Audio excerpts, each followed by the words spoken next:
মুম্বাই কি রাজস্থানকে হারিয়ে কলকাতা টপ ফোরে যাওয়ার রাস্তা ফাঁকা করে দিতে পারবে? মুম্বাই যদি রাজস্থানকে হারিয়ে দেয়, কোনোভাবে যদি মুম্বাই রাজস্থানকে হারিয়ে দেয়, তাহলে কলকাতা নাইট রাইডার্সের টপ ফোরে যাওয়ার রাস্তা একদম ফাঁকা। তারা 15 পয়েন্ট নিয়ে একবারে আরাম করে টপ ফোরের মধ্যে কোয়ালিফাই করবে। পাঞ্জাব সেখানে অতটা কিছু ইফেক্ট দিতে পারবে না, কারণ পাঞ্জাবের নেট রান পয়েন্ট কম আছে এবং কলকাতা নাইট রাইডার্স একটু যদি ভালোভাবে জিতে নেয় ম্যাচটি দিল্লির বিপক্ষে, তাহলে কলকাতা নাইট রাইডার্স টপ ফোরের মধ্যে কোয়ালিফাই করে দেবে কনফার্ম। দেখার বিষয় হচ্ছে যে মুম্বাই কি রাজস্থানকে হারাতে পারবে? মুম্বাই সেরকম ফর্মে নেই, কিন্তু রাজস্থানের যে বৈভব সূর্যবংশী সে কত দুর্ধর্ষ মেজাজে খেলছে, জয়সওয়াল আছে এবং রিয়ান পরাগ আছে, মানে ভাবো সেই টিমকে হারানো অতটা সহজ হবে না।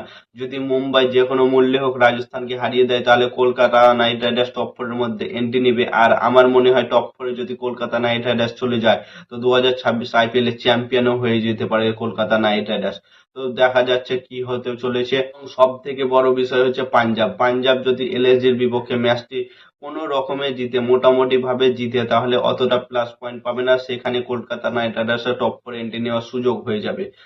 এক নাম্বার কাজ করতে হবে, মুম্বাই রাজস্থানকে হারাতে হবে, তাহলে কলকাতা নাইট রাইডার্স টপ ফোরে যাওয়ার রাস্তা ক্লিয়ার।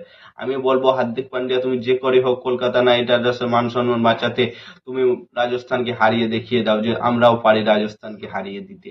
তো কলকাতা নাইট রাইডার্সের পরের ম্যাচ আছে দিল্লির বিপক্ষে, সেখানে ম্যাচটি জিততে হবে, একটু বেশি ওভার থাকতে জিততে হবে এবং না হলে অনেক বল থাকতে জিততে হবে, যেমন 20-30টা বল থাকতে আগে জিতে নিতে হবে ম্যাচ, 5 ওভার থাকতে ম্যাচ জিতে নিতে হবে কলকাতা নাইট রাইডার্সকে, না হলে 60-70 রানে জিততে হবে কলকাতা নাইট রাইডার্সকে, তাহলে কলকাতা নাইট রাইডার্সের নেট রান পয়েন্ট যেটা আছে সেটা অনেকটা প্লাস পয়েন্টে চলে এসেছে, কিন্তু পাঞ্জাবের থেকে বেশি হয়ে যায়, যাতে কলকাতা নাইট রাইডার্স টপ ফোরের মধ্যে কোয়ালিফাই করতে পারে। তো কলকাতা নাইট রাইডার্সকে দিল্লির বিপক্ষে ম্যাচ খেলতে হবে। দিল্লির বিপক্ষে কে এল রাহুল আছে, স্ট্যাব আছে, ডেভিড মিলার আছে, কত বড় বড় প্লেয়ার আছে, সেইখান থেকে অক্ষর প্যাটেলের কাছ থেকে 2 পয়েন্ট ছিনিয়ে আনতে হবে, তার সাথে নেট রান পয়েন্টটাও ছিনিয়ে আনতে হবে, মানে বা কলকাতার জন্য একটু রিস্ক। কলকাতার যেমন চেঞ্জেস করতে হবে, তেজস্বী সিং দাহিয়াকে চেঞ্জ করেছিল এবং চান্স দিয়েছিল, তেজস্বী সিং দাহিয়া কিচ্ছু করতে পারেনি।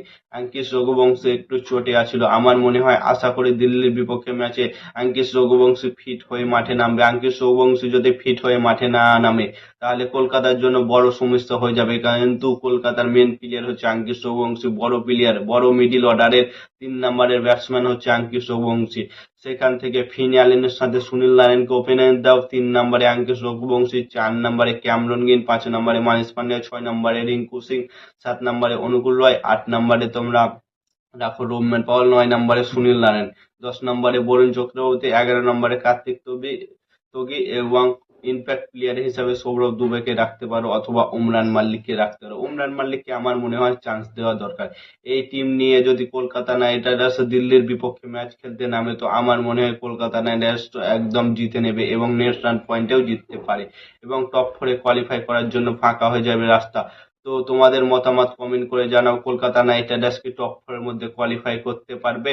এবং নতুন কোনো আইপিএল ভিডিও দেখতে হলে চ্যানেলটাকে সাবস্ক্রাইব এবং ফলো করে দাও। ততক্ষণের জন্য টাটা, বাই বাই, জয় হিন্দ।